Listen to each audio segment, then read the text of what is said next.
کہ جس نے دکھلاوے کی نماز پڑھی وہ نماز پڑھ کے بھی مشرک ہو گیا.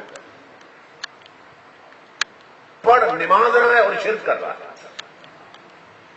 جس نے دکھلاوے کا روزہ رکھا وہ روزہ رکھ کے بھی مشرک ہو گیا. جس نے دکھلاوے کا صدقہ کیا صدقہ دے کے بھی مشرک ہو گیا. اصل چیز کیا ہے؟ اخلاص. تو جنہیں اخلاص نصیب ہو جاتا ہے امام الانبیاء کے غلام اللہ رب العزت فرماتا ہے کہ پھر ہم ان کو اپنی طرف اٹھانا شروع کر دیتے ہیں, ان کے درجات بلند کرنا شروع کر دیتے ہیں. لیکن آزمائے بغیر, امتحان سے گزارے بغیر, مصیبت اتارے بغیر ہم کسی کو اپنا نہیں بناتا.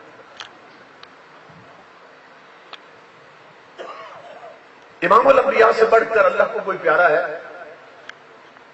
نہیں, مگر دیکھتے ہیں اس کے محبوب طائف میں پتھر کار ہے. یہ اس کا قانون ہے, جس کو بھی بلند کرتا ہے اس کو امتحان کے مرحلے سے ضرور گزارتا ہے, اور جس کو اپنا بناتا ہے اس پر مصیبتیں ضرور نازل کرتا ہے. نبی اکرم صلی اللہ تعالی علیہ وآلہ وسلم فرماتے ہیں کہ جب آسمان سے خوشیاں اترنے لگتی ہیں نا تو وہ پوچھتی ہیں میرے مولا ہم کہاں جائیں؟ اللہ رب العزت فرماتا ہے الی اعدائی, میرے دشمنوں کے گھر چلی جاؤ. عجیب بات, خوشی اترنے لگی ہے, رب سے پوچھ رہی ہے میں کہاں جاؤں, کہتا ہے میرے دشمنوں کے گھر چلی جاؤ. دکھ اترنے لگتے ہیں, وہ بھی پوچھتے ہیں مولا ہم کہاں جائیں؟ حدیث کے لفظ اللہ فرماتا ہے الی احبائی, میرے یاروں کے گھر چلی جاؤ.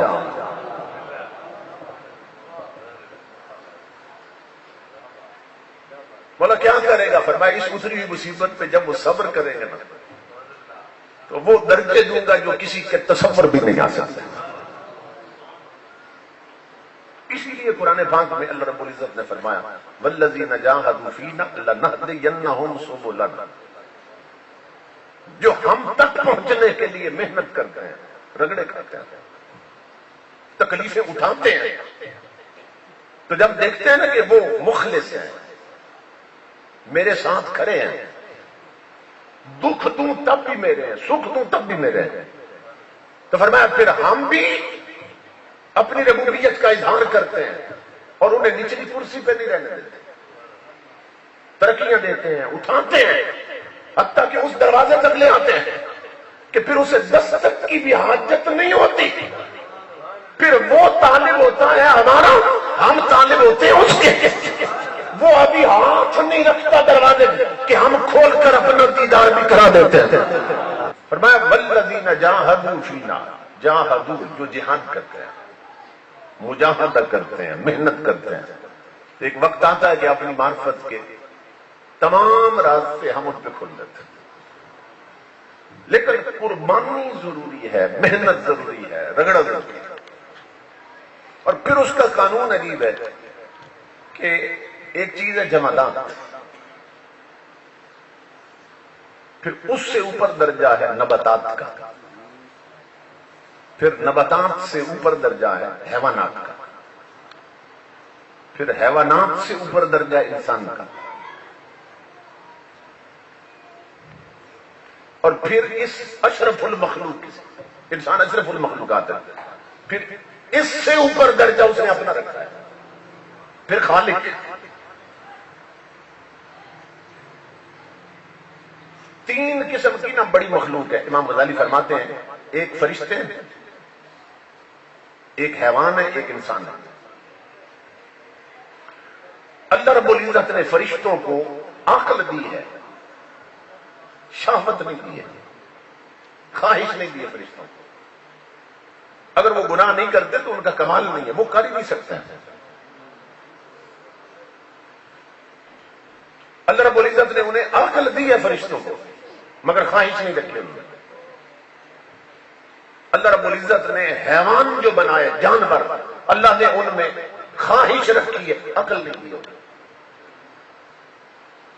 انسان اللہ نے ایک ایسا مرکب بنا دیا جسے خواہش بھی دے دی, جسے عقل بھی دے دی. اب نتیجہ کیا؟ جو چلا شہوت کے پیچھے وہ جانوروں سے بھی بدتر کر دیا. جس نے شہوت کو عقل پہ غالب کر دیا وہ جانوروں سے بدتر ہو گیا، اور جس نے عقل کو شہوت پہ غالب کر لیا وہ فرشتوں سے بھی برتر ہو گیا، وہ فرشتوں سے بھی بہتر ہو گیا. حضرت خواجہ نظام الدین دہلوی رحمۃ اللہ تعالی ان سے کسی نے پوچھا، کسی نے کہہ دیا ان کے سامنے، کاش میں انسان ہوتا، اے کاش میں فرشتہ ہوتا. لفظ کیا نکلا؟ کاش میں فرشتہ. ہم بھی جب کسی نیک بندے کو دیکھتے ہیں نا، ہم کہتے ہیں انسان نہیں یہ تو فرشتہ ہے. تو وہ کہنے لگا کاش میں فرشتہ ہوتا. تو آپ جلال میں آ گئے. فرمایا وہ نادان، وہ اللہ نے تجھے اونچا کیا، نیچے کمانا چاہتا ہے. اللہ نے تجھے اونچا بنایا، تو نیچے آنا چاہتا ہے. اس نے عرض کی حضرت یہ طلب اس لیے پیدا ہوگی کہ اگر میں فرشتہ ہوتا میں پہلے آسمان پہ ہوتا، دوسرے پہ ہوتا، آسمانوں کی سیر کرتا، سماوی کائنات میں محض پرواز رہتا اگر میں فرشتہ ہوتا.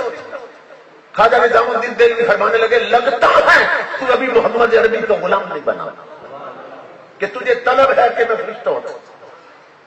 فرمایا اللہ کی عزت کی قسم جبریل فرشتوں کا سردار ہے، میں نے محمد عربی کی غلامی کر کے دیکھا ہے، اور جبریل کی پرواز مقام تک ہے، نظام الدین لا مقام تک جاتا ہے. تو میں یہ عرض کر رہا تھا کہ اللہ نے ایک سے دوسری شے افضل بنا دی. ایک ہے جمادات، پھر اس کے اوپر رکھا نباتات کو، پھر اس کے اوپر رکھا حیوانات کو، پھر اس کے اوپر رکھا انسان کو. یہ زمین جو ہے نا یہ جمادات میں آتی ہے، پتھر ہے، ڈیلے ہیں، مٹی ہے، یہ جمادات. لیکن آپ جب ہل چلاتے ہیں تو یہ جو جمادات ہے اس کے سینے کو آپ چیر کر رکھ دیتے ہیں. کیوں چیرتے ہیں جگہ جگہ سے زمین کے سینے کو؟ جیسے اللہ نے بنائی ویسے رہنے دیں، ایسے چھوڑ دو. کیوں چیرتے ہیں؟ کیوں کہ نہ چیریں تو اس سے نباتات نہیں نکلیں.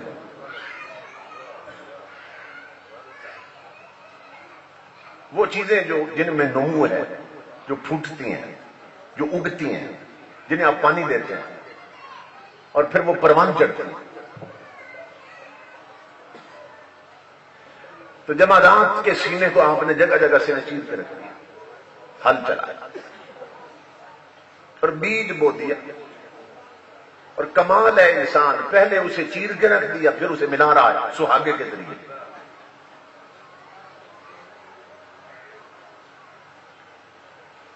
اب اس سے نباتات نے نکلنا ہے. اب دیکھیں کہ وہاں دانے ڈالے تھے، اس نے دانے ڈالے تھے. بزرگ کہتے ہیں کہ اگر کوئی زمیندار یہ سوچے بھئی سارے دانے میں اگر خاک میں ملا دوں گا تو میری تو بوری خالی ہو جائے گی، اور اسی بوری کو جب مار کے رکھے تو چند دن گزریں گے وہ بوری خالی ہو جائے گا. لیکن جس نے اس میں سے نکالا ہے نا، جس نے قربان کیا، جس نے صدقہ کیا، اس میں پرندے بھی کھا رہے ہیں، فصل پکی تو جانور بھی کھا لیتے ہیں. جس کے اندر قربانی آ گئی، امام الانبیاء فرماتے ہیں وہ پھر بوری دیتا ہے، بورے بھر کے لاتا ہے، کیونکہ اس کے ہاتھ سے نکل چکا ہے. تو زمین میں اس نے دانے دبا دیے اور اوپر سہاگا پھیر دیا اس نے. علامہ اقبال کہتا ہے اس مقام پر، پالتا ہے بیج کو مٹی کی تاریکی میں کون، تو نے تو اسے مٹی کے اندھیرے میں چھوڑ دیا. بتا انسان مٹی کی تاریکی میں بیج کو پالا کس نے ہے؟ تجھے کام کرنے کے لیے روشنی چاہیے. وہ کس کی آنکھ ہے جو اندھیرے میں بھی دیکھ رہی ہے؟ پالتا ہے بیج کو مٹی کی تاریکی میں کون، اور کون دریاؤں کی موجوں سے اٹھاتا ہے سحاب. دریا کی موجوں سے کس نے، سمندر کی موجوں سے کس نے بادل اٹھائے؟ پالتا ہے بیج کو مٹی کی تاریکی میں کون، کون دریاؤں کی موجوں سے اٹھاتا ہے سحاب. اور کون لایا کھینچ کر پچھم سے بادیں سازگار، جو فصلوں کو لوریاں دیتی ہے وہ ہوا کس نے چلائی؟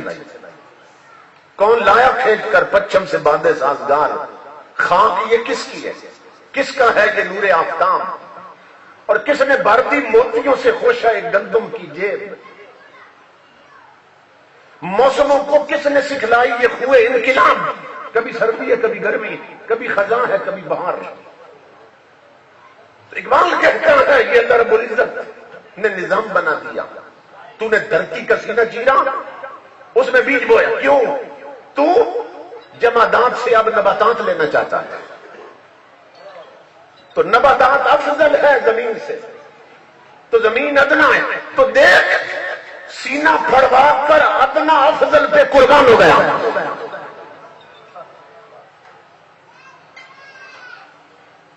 یہ قانون قدرت۔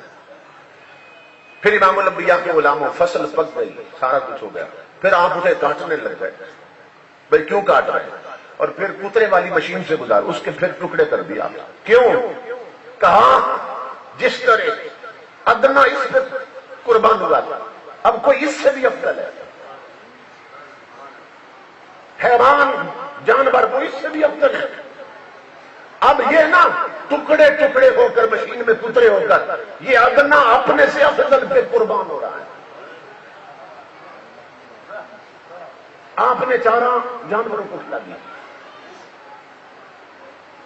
آپ نے فصل بوئی تھی، جو کچھ اگا آپ نے کترے سے گزار کر کتر کر آپ نے جانوروں کو کھلا دیا، پھر جانور گلا لیا آپ نے، اس کی گردن پہ چھری چلنے لگی، تو پکار اٹھا میرے ساتھ کیا ہونے والا ہے؟ کہا پیچھے سلسلہ دیکھ، ہر ادنا افضل پہ قربان ہو رہا ہے، تو کوئی تو اس سے بھی تو افضل ہے نا، یہ قانون قدرت نافذ ہونے والا ہے، تو ادنا ہے، انسان افضل ہے، اس لیے ادنا افضل پہ قربان ہو رہا ہے۔